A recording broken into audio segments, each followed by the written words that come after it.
તો ફ્રેન્ડ્સ અમે પહોંચી ગયા છે અમારા ઘરે 5 વાગે ને 5:30 વાગે પહોંચી ગયા હતા, પણ અંધારું હતું. હેલો ફ્રેન્ડ્સ, જય માતાજી, જય કષ્ટભંજન દેવ. તો કેમ છો બધા? હું ઉમ્મીદ કરું છું કે તમે બધા મજામાં હશો અને હું પણ મજામાં છું. તો બધાને હાજર નરવા રાખે ભગવાન એવી શુભેચ્છા આપું છું. તો થઈ ગયા છે રેડી અને હલકે લેવું હોય લઈ લો. તો મારાથી જે વસ્તુ ભૂલાઈ ગઈ છે ને એલકેસ લેશે અને થોડો ડ્રેસનું કાપડ છે તો સીવડાવવા નાખવાનું છે, પણ અત્યારે હવે નથી નાખવું અને ગામમાં કાંઈ જવાતું નથી મારાથી. અલ્કેશ જાય એટલે તો અમારું કામ કાંઈ કરે નહીં, કેમ કે આપણે દરજી ત્યાં જવાનું હોય ને સીવડાવવાનું હોય ને એવું કાંઈ કરે નહીં ને મારાથી ઝાઝા ટાઈમથી ગામમાં જવાતું નથી, કેમ કે વાડીનું કામકાજ હોય એટલે પાછું આવીને રાંધવાનું હોય. ત્યાં લગીને તો અલ્કેશ ફરી આવે ગામમાં, એટલે મને નહોતા લઈ જતા એટલે આપણે તો કાંઈ જવાનું થાય નહીં. અને હું થોડીક વાર બેસી ગયા જે અલ્કેશ કાંઈક થોડું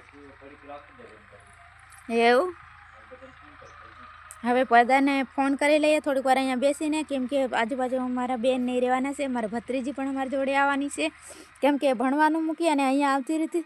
પણ અમે એમ કીધું કે હવે હાલ ઘરે, અહીંયા કામ નથી કરવું, કામ તો પછી કરવાનું, પણ અત્યારે ભણવાનો સમય છે ત્યાં લગીને ભણવાનું કીધું અમે.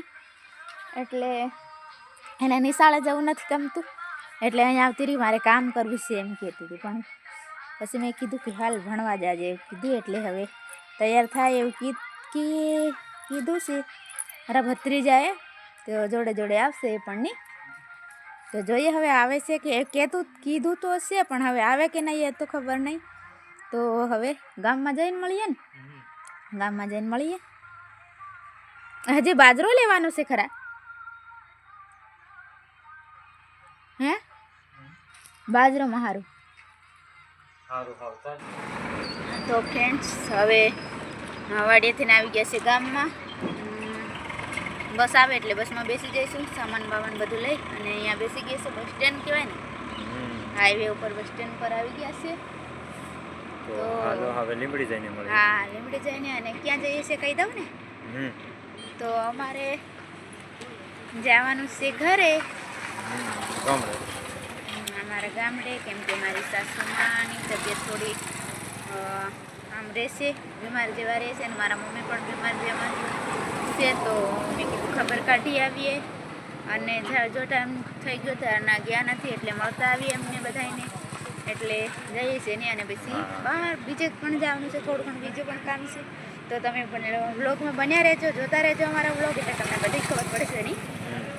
તો ફ્રેન્ડ્સ અહીંયા આવી ગયા છે મારા જેઠના છોકરી, મારી ભત્રીજી, અને અહીંયા મારો ભત્રીજો મૂકવા આવ્યો છે આ બાજુ. તો એ તો નથી આવવાનો, પણ આ એક મારી ભત્રીજી આવવાની છે મારી ભેગી. તો હે કોણ અજય? હા, તો કાંઈ વાંધો નહીં, મળીએ આગળ જઈને લીમડી. તો ફ્રેન્ડ્સ અમે આવી ગયા છે લીમડી બસ સ્ટેન્ડે અને અહીંયા આવીને થોડી ઘણી ખરીદી કરી લીધી છે, જેમ કે ઠંડી બહુ લાગશે. અમારી જોડે આમ કહેતો હતો પણ વાડી અંદર ઓલું ગરી છે ને કપાસમાંથી નીકળતું નથી, ઘરે આવવા જવામાં લઈ લીધા મોટા મોટા સ્વેટર લેવા આવવા માટે, એટલે પછી સ્વેટર લઈ લીધા છે બે જણા અમે ખરીદી કરી લીધા. ખરીદી કરી કરે છે, નાસ્તો કરે, વડાપાવ, દાબેલી અને ભેળ, અને હજી આટલું ખાઈ રહીએ પછી જોઈએ હવે ખાવા તો આવી છે નકરી બહાર આજનો દિવસ, કેમ કે રોજ ખેતરમાં નહીં કામ જ કરાવો તમે, કોક દિવસ બહાર આવીએ મોજ કરવા નીકળે, મોજ કરવા નીકળી, મોજ કરવા નથી નીકળે, પણ તો કે અત્યારે સાંજ થાય એટલે ખાવું તો પડે, નાસ્તો થોડો ઘણો કરવો જ પડે છે. તો ફ્રેન્ડ આ શું છે એ કીધો કોમેન્ટ કરીને. ઠંડી લાગે છે ને એટલે મેં બાંધી દીધો. સારું, હાલો ખાઈ લો. ઠંડી કેવી લાગે બાબા?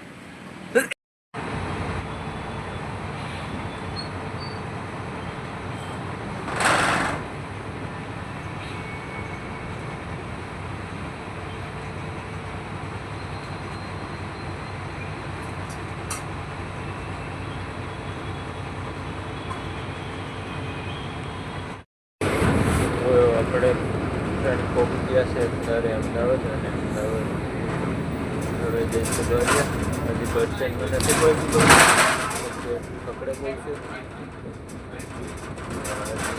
બસ સ્ટેન્ડમાં પહોંચવાની હવે તૈયારી છે એવું લાગે. અને અહીંથી પછી નીકળશે શું કહેવાય બારિયા તરફ. તો હાલો હવે લગભગ ક્યાંક ઊભી રહે ત્યાં જઈને મળીએ. અને હવે જોઈ શકો છો તમે કેવું મસ્ત સજાવેલું છે.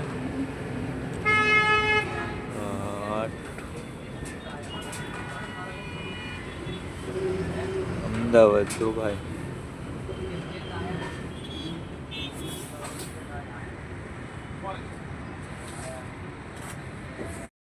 તો ફ્રેન્ડ અમે પહોંચી ગયા છે અત્યારે ઘરે નથી પગ્યા.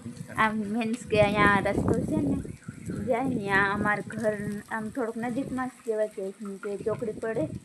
અહીંયા ના હોય ને એમને ખબર છે કે બારિયા ચોકડી પડે તો બારિયાથી અહીંયા બારિયા ઉતર્યા હતા ને બજારથી અહીંયા આવ્યા. હવે હાલીને આમ કહી દઈશું આ બાજુ રસ્તે લીમખેડાવાળો જાય છે ને એ રસ્તે થોડુંક હાલીને જવાનું છે. અહીંયા મારા મમ્મી પપ્પાનું ઘર આવશે પછી તો સવારમાં જ જવાશે ને સવારમાં જઈ આવશે કેમ કે તારે રાત્રે કોઈ સાધનો વધારે આવે નહીં એટલે ઠંડી પણ બહુ લાગે છે. પણ અમે કીધું પોગી ગયા એમ કહી દઈએ.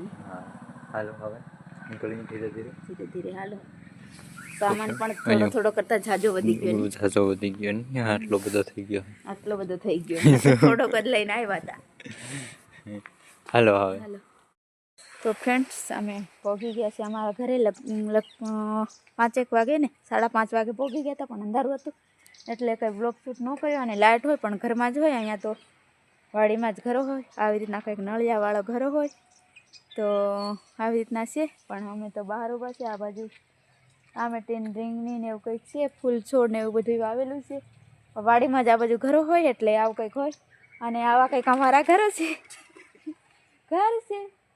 તો આ બાજુ ચીકુડી વાવેલી છે ને આ બાજુ નારિયેળી ને રામફળ ને સીતાફળી ને એવું બધું છે.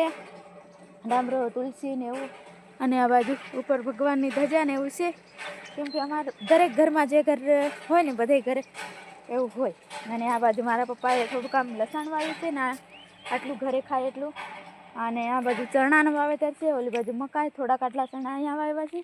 બીજા આમ આગળ આ બાજુ પપ્પાઈ છે સામે જોઈ શકો છો. અહીંયા લગભગ ન દેખાય લાગ્યા છે પપૈયા દેખાય હા દેખાય પપૈયા દેખાય ને હા દેખાય આમે તો એ છે. અને મકાઈને પણ હવે દોઢી થઈ ગઈ છે ને આવી રીતના કંઈક દોઢા હોય તો આવા કંઈક ચણા મસ્ત મજાના. દોઢી પણ સરસ થઈ ગઈ છે હવે પણ પાકી થઈ ગઈ પણ ચાલ નથી ભાંગવાની. અને અહીંયા બોર છે કલમ વાહ બોર છે ઉપર મસ્ત મજાની કલમ બોર છે ને આ બાજુ અમારી બાજુના માળા બનાવેલા છે ભાઈ. ખડ ઢોર હોય ને ઢોર અમારે ઘરે ઢોર હશે બધાના ઘરે હોય જ મોસ્ટ ઓફ બધાના ઘરે ઢોર હોય જ નહીં. આવી રીતના કંઈક બોર છે કેસ લઈ આવ્યા છે ચકલાએ પાડ્યા છે. અને આવી રીતના ખડ કંઈક ખડકી દીધું છે નહીં તો આવી રીતના ખડ હોય. બીજું અહીંયા ઉપર છે થોડું ઘણું અને થોડું ઘણું આ બાજુ છે.